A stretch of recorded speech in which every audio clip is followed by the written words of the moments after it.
Parang ano sir, may karpentero sa loob ah.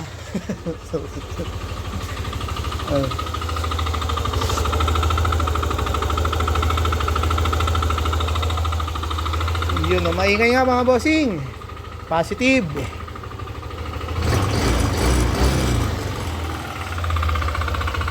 Aray ko. And yo, what's up, madlang people? Muli ako karma sa mga tao sa babalik to. Meron naman tayo schedule Aerox version 2. Shoutout kay Pops from QC. Okay, sir, Pops? Galas, sir. Sa Galas. Galas QC. So ito, galing na si Pops kahapon eh. Nag-inquire siya. Actually dapat gagawin kahapon kasi may schedule eh. Kaya kung ngayon na lang natin gawin. So ito, yung Aerox niya medyo nanlalambing eh. O, kailangan daw kailangan daw konting himasin din. So anong issue nito sir pala? Yung unit mo? Yung sir, tumutunog yung makina. May tunog. Okay, may tunog yung makina parang ano bang tunog klase? Kuliglig, sir. Kuliglig. Yan. So ito, so dumayo si sir from Galas, Quezon City pa. Project 7 lang. Project 8. Project 8. Walang project yan, sir. Sa unahan ng Sampalo. Una na Sampaloc. Okay, kasi ang Sampaloc kasi project ano eh.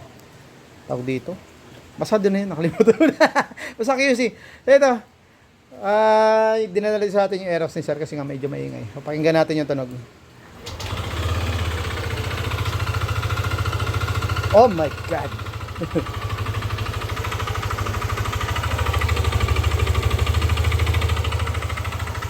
Parang ano sir, may karpentero sa loob ah.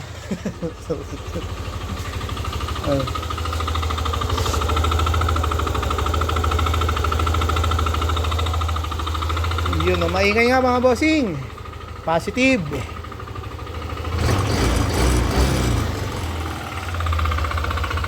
Aray ko. Yan. Todas. So yun nga, maingay mga boss, positive. Sir, medyo maingay talaga. No, sir, no. So yun nga, pero naka-ready naman si bossing. Napaghandaan na namin ni sir to eh kahapon. So bumili na si sir ng parts. Ayan na. So may mga parts lang kami na ito gagamitin para medyo makameno si sir kasi nga medyo kulang allows budget. So mayroon tayong mga ano dito na gagamitin. So pinagpilian namin dalawa. So ang gusto ni sir yung isa yung sariwang sariwa. Kasi wala pa kasing budget si sir para sa black. Kasi ang budget lang ni sir ay nasa 10k. Tama sir, no? Yes, sir. Oo. So 10k, 10k lang yung budget ni sir. So yung 10k, aabot yun para dito. Nasa crankshaft, sigunyal, nakaselyado pa mga boss ha. Yan ang code ng mga version 2 B68. Huwag niyo kakalimutan ha. Okay, so mga gasket, yan, tapos piston ring. Yan. So yan lang yung mga pinabili ko kay sir. Kasi ito, meron akong sinadjust sa kanya. Ito nga, meron ako dito kasi mga block na pwede pang gamitin pansamantala habang wala pa siyang budget. Yan. So sinabi ko ito yung actually binigay ko na kay sir to eh. Ito dapat yung gagamitin namin. Eh kaso sabi ko, sir, baka gusto mo ng medyo mas sariwa. Yan. Kumpara dito sa ito. Kita nyo naman, di ba? So meron ako kasi dito, meron pa ako kasi dito spare. Meron akong spare kasi dito eh. Ayan, kita nyo naman, di ba? Parang bago lang eh. O di ba? O yan. So ito yung sinabi ko, sir. Sir, bakit ito ba gusto mo? Ayan, pag-usapan na lang natin. Ayan. So kumpara dito naman sa isa. Pero all goods pa naman to. Yung alam, syempre, medyo makikita mo kasi yung parang history nitong black na to. Sa pinanggalingan nitong motor mo, history nito talagang ano eh. Alam mo na pag ganyan kadumi kaya itim eh, no? Ibig sabihin talagang yung langis ng motor na yun eh, talagang pabayaan na o nasusunog na. Okay, ano pa ba? So ito, may camshaft bearing na sir, sasabay na rin. Yan, okay. Kasi pa, nandito pa yung piston, nandito nakatago eh. Pero yan mga gamit namin dito. Ayan, so gagawin na natin itong unit is boss para medyo kahit paano naman eh, wag naman abutin ng alas 11. Hindi. So yan na sir, simulan na natin to. Baklasin na natin ha. Okay, let's go.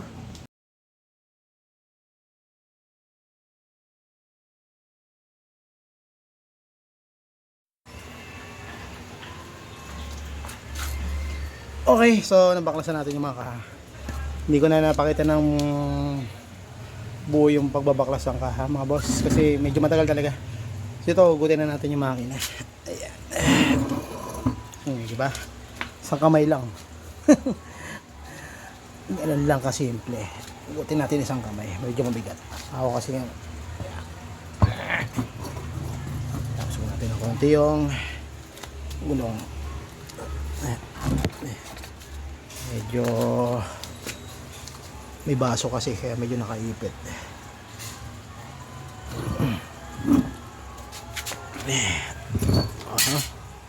Mas ba? Oh, nagbagsakan na yung mga kung ano-ano. Okay, medyo madumi.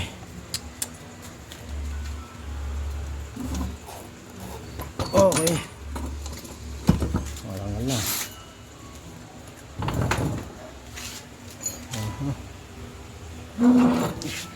Ayun, okay. Mugutan natin yung makina.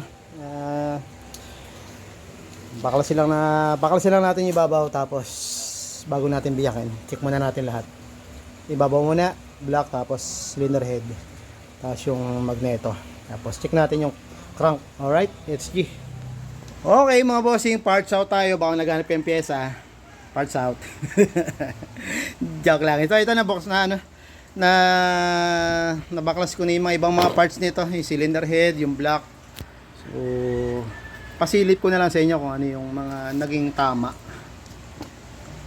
nitong motor ni boss. Dito tayo, piston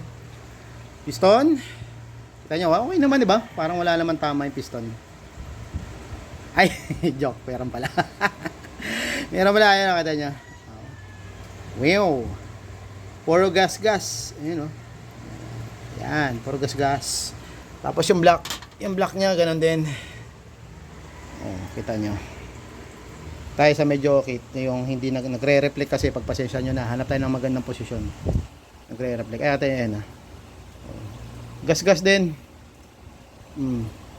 So may history pala to. May history tong ano ni sir na nabababa din. Nababa na rin yung makina dati nito. Dahil nga sira yung connect. Napalitan ng bagong connecting rod. Pero yun nga. Okay naman. Pina-repair lang nila. Pero hindi nagpalit ng bagong block. Yung pa rin yung block niya dati. Ang palitan lang piston. So sabi ko paano nangyari? Siyempre magkakaroon ng gas eh. Okay, sa pag-check nyo, turo ko na lang din. Pag-check uli, ganun lang gagawin. Hawakan nyo yung rod, ikutin nyo, pakaramdaman nyo kung may magaspang.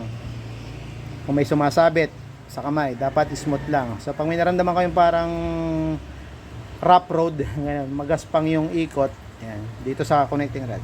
So yun yung dahilan bakit may knocking sound. So sana ito, ikutin ko lang, sana ma-record sa camera. Medyo ano kasi.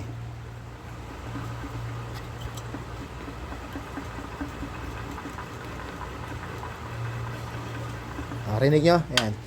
Medyo magaspang, 'di ba? So yun yung cause ng bakit may karoon ng knocking sound o yung lagetik o yung kalansing o katok, tawagin namin niya katok eh. Okay. Ito, palitan lang namin ng bagong parts to. Tapos, yung isang issue kasi nito, ito yung piston. Yan, meron kasi ako dito piston ng version 1. So, sa mga nagtatanong din, kung pares ba yung piston ng Aerox version 1 sa Aerox version 2.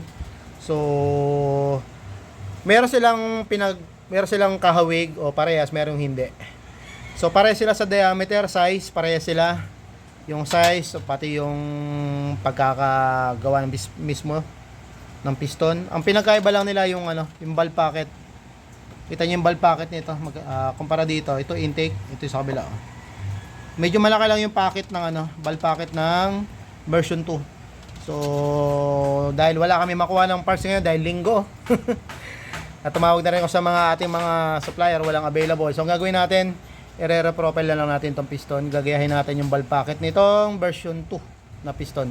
So, kokopya na lang natin yan dito sa version 1 na piston. Alright, so yun lang. Papalit kami meron kaming block na ipapalit dito. Siyempre, hindi mo na brand new, pero goods naman. Dahil medyo crisis ngayon. Medyo nagtitipid muna si bossing. Okay, so let's go mga boss. Palitan ko lang ng pyesa to, tapos mamaya buuin ko lang. Hindi ko napapakita sa inyo kung paano ko isasalpak to sa masa, ano, dito sa chassis. Ayan, kita niyo yung chassis nakasabit again. Ayan, so hindi ko na ipapakita para mamaya parinig ko na lang sa inyo, tapos pakita natin kung ano yung kinalabasan ng ginawa natin. Saka papol, magpapalit kami ng ano, naputol na yung kanyang chain guide dahil nga sa sobrang higpit ng pagkakabit ng bolt.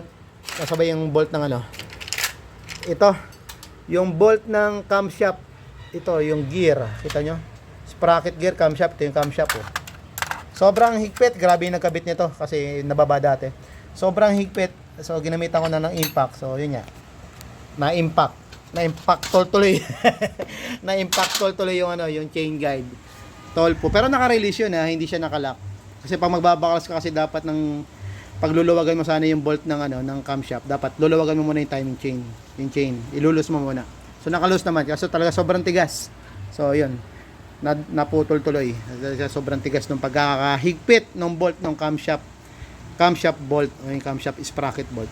So lang, share ko sa inyo mamaya mga bossing kapag nabuo ko na to, panda rin natin. Alright, let's go. Ito na. Hihiw! 6 hours later. Alright mga bossing, so ito ginabi na kami ni sir. Di naman umabot sir ng 11 ano. Time check 8:30. Ayan, so so shoutout muna tayo sa ano, sa gas na napakamahal. Grabing gas 1.5. Alright, grabe. So ito, ginabi na kami dito, pero at least natapos pa rin namin buuin yung motor ni sir. So tara sir, start na natin. Okay. Ikaw na sir o ako na? Ako na, sige.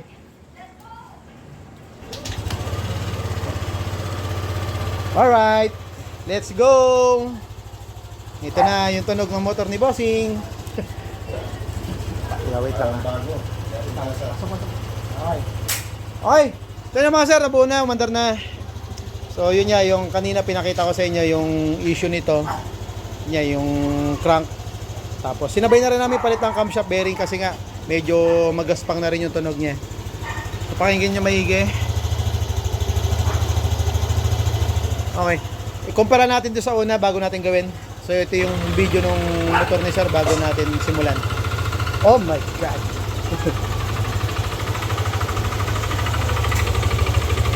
Okay, so yun yung tunog ng makina ni boss. So ito na yung before and after. So after ito na. So re-rev ko ng konti mga sir, revolution natin. Okay. So okay, ano ko lang, sprayin ko lang ha. Siyempre iba yung register sa camera, iba yung kuha, yung record medyo mano kasi high ano yung ano sa cellphone medyo malakas yung pagkakaano nito.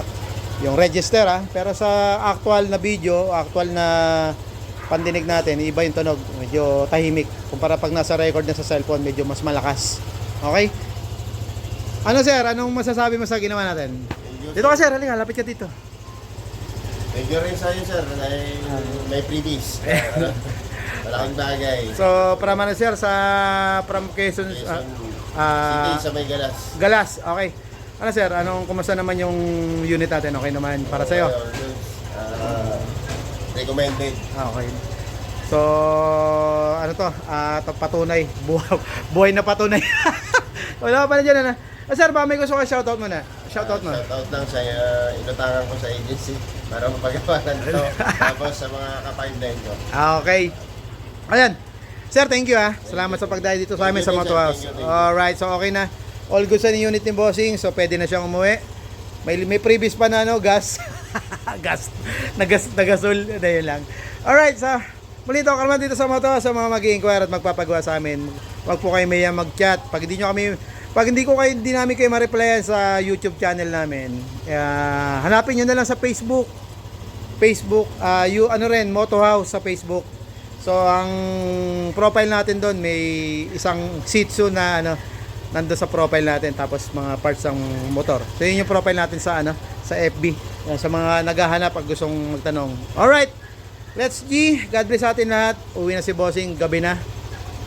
Bye bye.